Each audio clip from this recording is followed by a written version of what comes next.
그런데 문이 닫히기 무섭게 서비가 캣타워에서 내려오는데요. 소파에서 휴식을 취하던 춘삼이에게 다가갑니다. 오, 갑자기 시비를 거는 서비! 놀란 춘삼이가 꼬리를 내리고 자리를 피합니다.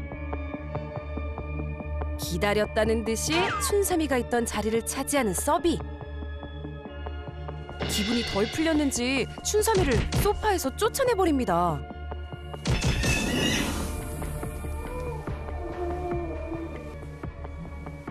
잠시 후 춘삼이의 뒤를 쫓는 또 한 마리의 고양이. 이번엔 첫째 룩이네요. 캣타워로 도망친 춘삼이를 끝까지 압박하는데요. 또다시 쫓기는 신세가 된 춘삼이. 룩이도 집요하게 따라갑니다.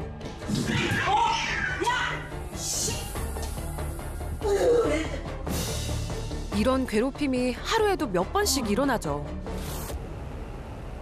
서비하고 루기하고 이제 춘삼이를 괴롭힐 때 보면은 천천히 계속 응시를 해요, 춘삼이를. 계속 응시하다가 앞에까지 천천히 가요. 하고 있으면 춘삼이가 무슨 소리를 낼 거 아닙니까? 이제 오지 말라고 뭐 학질을 한다든가 뭐 어떤 거부 반응을 보였을 때 그때 이제 공격하는 거죠. 시도 때도 없이 벌어지는 가해묘들의 무차별 공격. 춘삼이는 늘 도망다니기 바쁩니다. 이번에는 서비와 루기가 2인 1조로 춘삼이를 압박하는데요.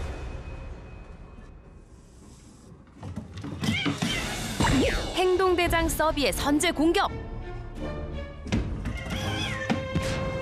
뭐가 그렇게 마음에 안 드는지 연달아 냥냥펀치를 날립니다. 그 모습을 가만히 지켜보는 루기. 실컷 공격을 퍼부은 서비가 캣타워 아래로 내려오면 바톤 터치. 이번엔 루기가 춘삼이에게 다가섰는데요. 먼저 강렬한 시선으로 분위기를 압도한 후에 매서운 양양 펀치를 날립니다. 눈 뜨면 이제 하는 일이 이제 3일을 쳐다보고 3일을 따라가서 한두 대 때리고 나오는 게 일이거든요. 막 이게 어떨 때는 가가지고 한 3방 정도 때리고 그냥 내려와요. 그냥. 그러면 그다음에 제가 루기가 또 근처에 가가 이렇게 보고 있죠. 그냥 앉아가지고 계속 보고 있어요. 이렇게. 서로 그렇게 번갈아 가면서 괴롭히는 거예요? 번갈아 가면서. 얘랑 쟤랑은 절대 안 싸워요. 이유를 알 수 없는 누나들의 살벌한 공격에 춘삼이는 요즘 매일 살얼음판을 걷고 있는데요. 그 괴롭힘은 언제부터 시작된 거예요? 처음에는 괜찮았거든요. 괜찮았는데 춘삼이가 발정이 나기 시작할 그때쯤부터 시작해가지고 지금 뭐 한 달 반 가량 정도 괴롭힘을 당하고 있죠. 지금 현재. 춘삼이에게 발정기가 찾아오면서 누나들의 공격도 시작됐습니다. 서둘러 중성화를 진행했지만 괴롭힘은 계속됐죠. 새끼 때부터 제가 이제 젖을 먹이고 이제 뭐 했으니까 그만큼 제가 챙길 수밖에 없잖아요. 근데 그 다른 아이들이 저 아이만 예뻐한다라고 생각할 수도 있다라고 생각이 들어요. 그래서 그게 또 그런 것도 있을 것 같고. 그렇다면 보호자들과 함께 있을 때는 괜찮을까요? 오히려 보란 듯이 공격하는 서비. 춘삼이를 공격하고는 보호자에게 다가가 애교를 부리는데요. 아우 얄미워.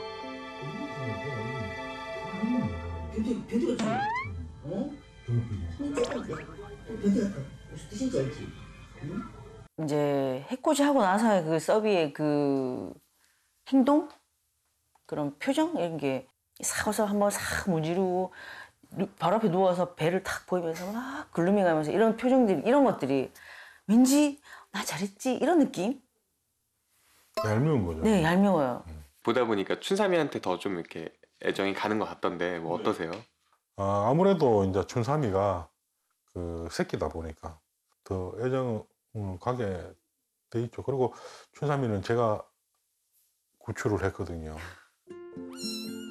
출근을 하려고 하는데 고양이가 계속 새끼 울음소리가 나가지고 계속 뒤졌죠. 찾아보니까 박스 안에 이제 새끼 고양이 한 마리가 들어있는 거예요. 사진 찍어서 이제 와이프하고 딸한테 보여주니까 이제 딸이 빨리 내 방에 갖다 놔라 하더라고. 길 위에 버려진 춘삼이를 구조한 날부터 지금까지 정성스럽게 길러온 부부. 요즘 들어 누나들에게 공격당하는 춘삼이가 그저 안쓰럽기만 합니다. 그날 밤 분주한 하루를 마무리하고 잠자리에 드는 보호자들. 고양이들도 옹기종기 모여 취침 준비를 하는데요. 누나들과 어울리지 못하고 홀로 방황하던 춘삼이가 주방으로 향합니다. 싱크대 아래에 자리를 잡는 녀석. 이때 멀리서 지켜보던 서비와 루기가 춘삼이에게 접근하는데요. 또다시 궁지에 몰린 춘삼이. 이번엔 뿌니까지 합세합니다. 도망갈 틈만 없이 입구를 막아서는 새 녀석. 또다시 공격을 퍼붓는데요. 궁지에 몰린 춘삼이가 몸을 한껏 부풀려보지만 물러날 생각이 없어 보입니다. 나와. 야. 여기 나와. 결국 잠에서 깬 보호자가 나서는데요. 갑작스런 집단 괴롭힘에 잔뜩 긴장한 춘삼이는 구석에서 한참을 떨다 주방을 벗어납니다. 되게 안쓰러워요. 한참 저 때는 똥꼬발랄하게 막 돌아다닐 나이인데 지금 괴롭힘을 당하고 있으니 보면 좀 안쓰럽고 불쌍해 보여요. 격리는 왜 따로 안 하시는 거예요? 격리를 시켜보니까요. 처음에는 이제 분리를 시켜가지고 하다가 나중에 다시 만났을 때 이 증상 자체들이 좀 더 심해지는 것 같더라고요. 참고 있었던 거죠, 이제 계속. 네. 다음 날 외출 준비를 하는 보호자들. 한다. 보호자들이 없는 무방비 상태. 잠시 평화를 유지하는가 싶더니 어김없이 춘삼이에게 향하는 루기. 이렇다 할 이유도 없어 보입니다. 행동대장 서비가 빠질 리 없죠. 자연스러운 선수 교체가 이뤄지고 이번엔 서비가 달려듭니다. 조심스럽게 도망치는 춘삼이. 하지만 끈질기게 따라와 압박하는 두 녀석. 보호자가 없으니 상황은 더욱 심각했는데요. 아니 얘들아, 도대체 왜 그러는 거니? 이렇게 공격당할 때를 보고 있으면 항상 지가 이제 배를 보이고 이렇게 배를 보인다는 건 항복이잖아요. 근데 우리가 봤을 때도 저렇게 배를 까고 저렇게 항복을 하고 있는데 왜 저렇게 저 아이가 괴롭히지라는 생각이 언니들 오면 많이 위축되어 있죠. 하루가 멀다 하고 집단 괴롭힘을 받다 보니 누구보다 활동적이던 춘삼이는 점점 소심해졌습니다. 하지만 가해묘들이라고 해서 마냥 미워할 수는 없죠. 앉아봐. 그래. 이렇게 척한데? 만져봐. 응? 그렇게 막 그렇게 못된 짓 하고 그러진 않는데. 그죠? 그 애들도 제가 제 손으로 이렇게 받은 아이들이거든요. 굉장히 예쁘죠? 굉장히 예쁜데 삼이를 괴롭히는 거 보면 굉장히 미워요. 그럴 때는 진짜. 시원하게 빗질을 마치고 묻어나온 털로 보호자가 공을 만들었는데요. 모든 고양이들의 시선이 집중됩니다. 자연스럽게 시작된 털국놀이. 춘삼이도 합류했는데요. 이 기회에 함께 놀면서 친해지면 좋으련만. 맞아요.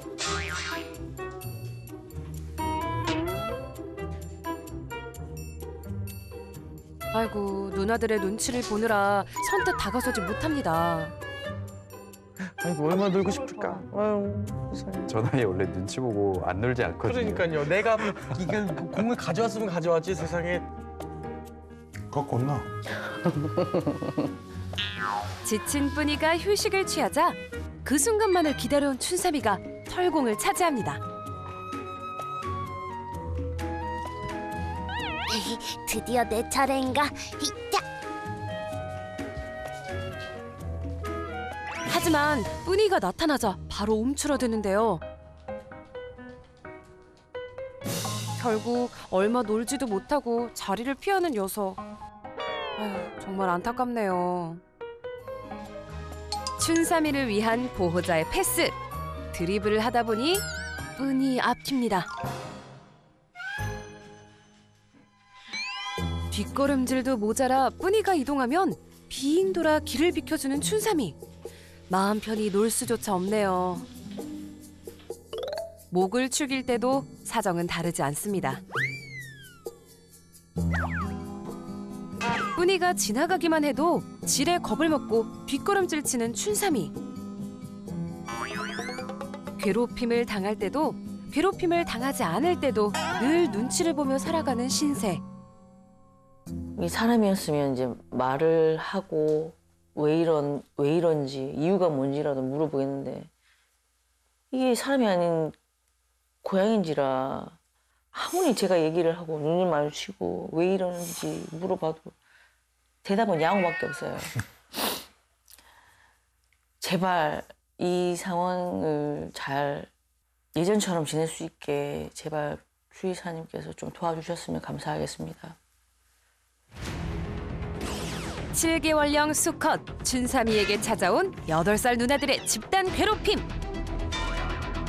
매일 펼쳐지는 추격전과 매서운 공격에 시달리는 막내 춘삼이에게 봄날이 찾아올까요?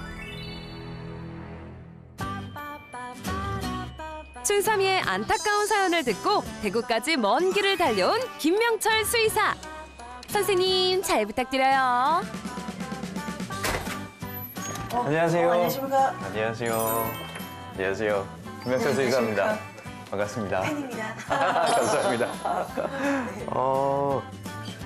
저기 아이들 있구나. 오, 안녕? 이 친구는 아직은 조금 어린 것 같은데요? 네, 6개월, 7개월 정도 됐어요. 오, 이름 뭐예요? 춘삼이요. 녀석들에게 첫인사를 건네는 김명철 수의사. 저기 가운데 있는 친구는 겁이 나죠, 이렇게. 네. 제가 서비예요. 서비. 네. 요렇게는 이제 한 형제예요. 밥통 뒤에 숨어 있는 애하고 이제 네 마리거든요. 네 남매거든요. 내 남매. 네, 그렇게는 한 배에서 나오는 애들이에요. 오늘도 겁쟁이 시도와 호두는 숨바꼭질 중이네요.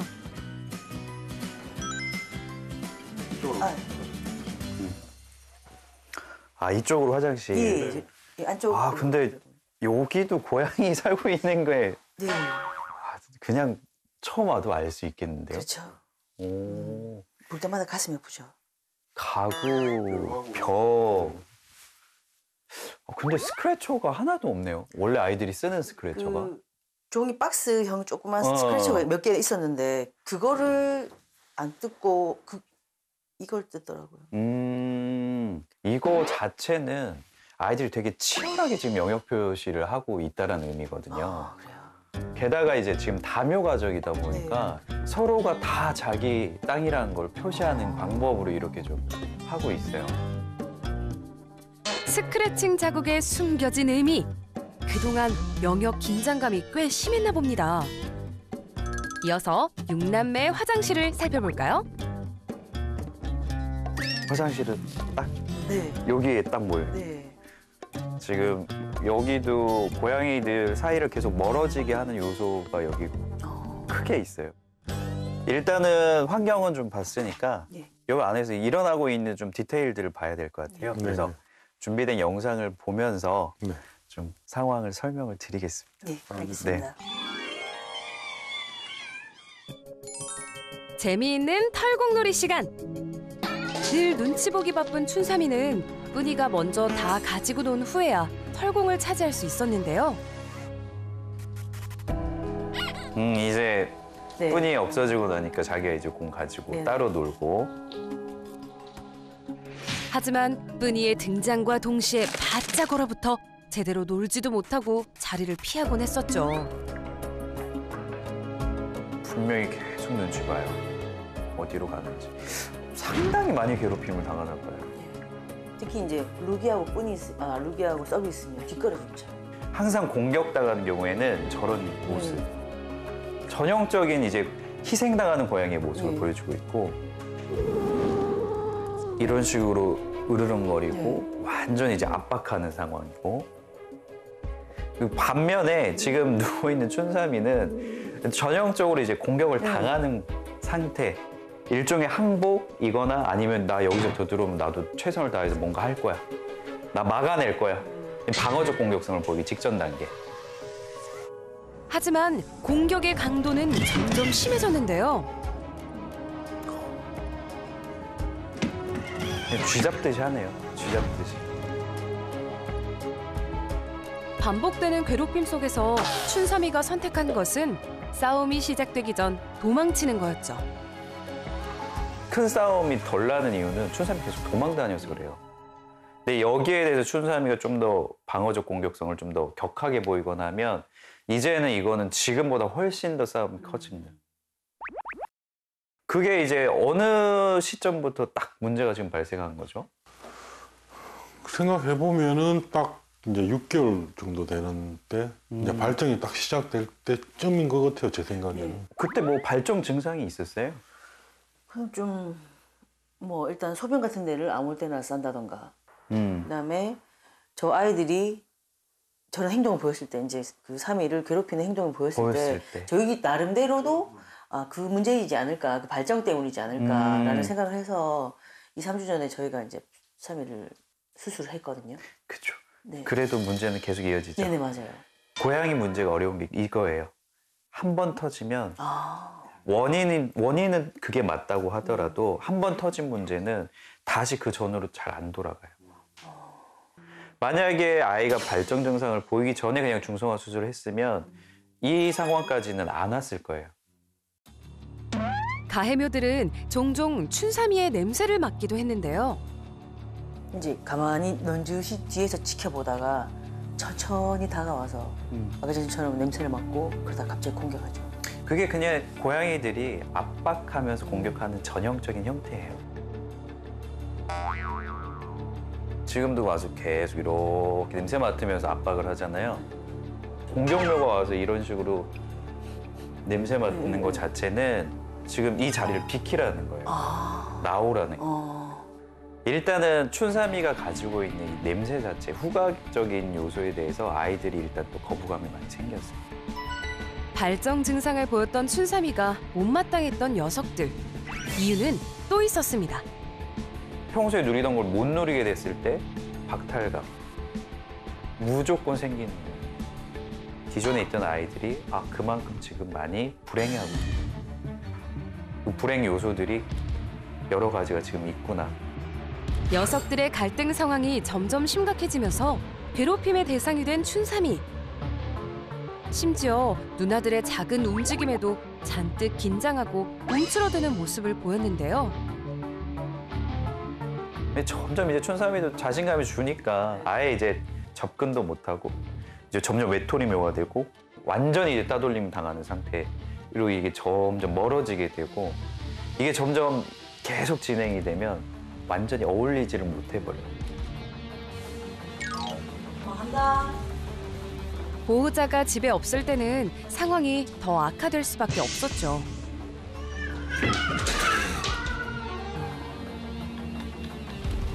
양쪽으로 몰아내. 못 들어가요. 못된 게 아니에요. 씨, 못됐어요. 본능적으로 진짜. 그러니까 사람 입장에서 보면 안 돼요. 춘삼이도 불쌍하지만 저렇게 춘삼이를 공격하는 새 아이들도 날마다 불안감이 계속 있는 거예요. 저 고향에 있으면 뭔가 이 영역이 문제가 될 것 같은데, 자기들 생명의 위협을 받을 것 같은데 라는 불안감이 있으니까 어쩔 수 없이 지금 계속 이걸 하고 있는 거거든. 양쪽을 다 이해를 해줘야 돼.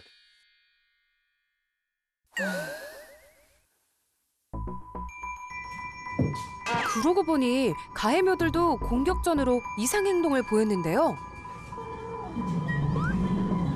보세요. 또 러빙하면서 마킹하죠. 자기 영역이라고. 이 영역에 대한 집착을 이렇게까지 가져야 될 만큼 위협을 많이 느끼고 있다는 의미가 돼요. 그래요? 그리고 또 뭐가 있냐면 이제 계속 보이는 게 다른 고양이들이 낮에 할 게 너무 없어, 집에서. 춘삼이 말고는 집중할 게 없어요. 아이들이 뭔가 이것저것 이렇게 막 하고 놀 만한 어떤 대체 요소들이 워낙에 없다 보니까 춘삼이밖에 또 안. 그게 또 상황을 더 악화시키는, 추가적으로 악화시키는 요인. 너무 무료해요. 괴롭히는 것도 기운이 있어야 괴롭히는데 그냥 괴롭힐 기운이 넘치는 거예요. 그래서일까요? 사냥놀이 시간엔 어린 춘삼이만 장난감에 반응을 보였는데요. 나이 때문인지 다른 녀석들은 놀이에 잘 참여하지 못했죠. 이렇게 놀다 보면 이제 호두나 삼이 같은 경우는 몰려들지만 한 번씩 가끔은 이제 원래 기존 애들도 놀긴 해요. 그렇지만 얘네들 때문에 못 놀거든요. 치여서 못 놀. 네. 그래서 돌아서고 관심이 없는 게 아니라 못 노는 것 뿐인 거지. 그게 결국 어떻게 되느냐면 울분으로 쌓여요. 그러니까 고양이에서 사냥놀이는 결국 스트레스 해소하는 가장 최고의 방법이거든요. 이 상황에서 합사훈련 100번, 1000번 한다고 해도 도루묵이에요. 계속 스트레스 요소가 남아있는 상황이기 때문에. 그래서 오늘은 관계 개선을 위한 서로 친해지는 교육은 당연히 이거는 필요하니까 같이 해야 되고, 그리고 무엇보다 다묘 과정에 적합한 환경, 환경 개선. 그래서 오늘 그 부분을 같이 진행을 해보겠습니다.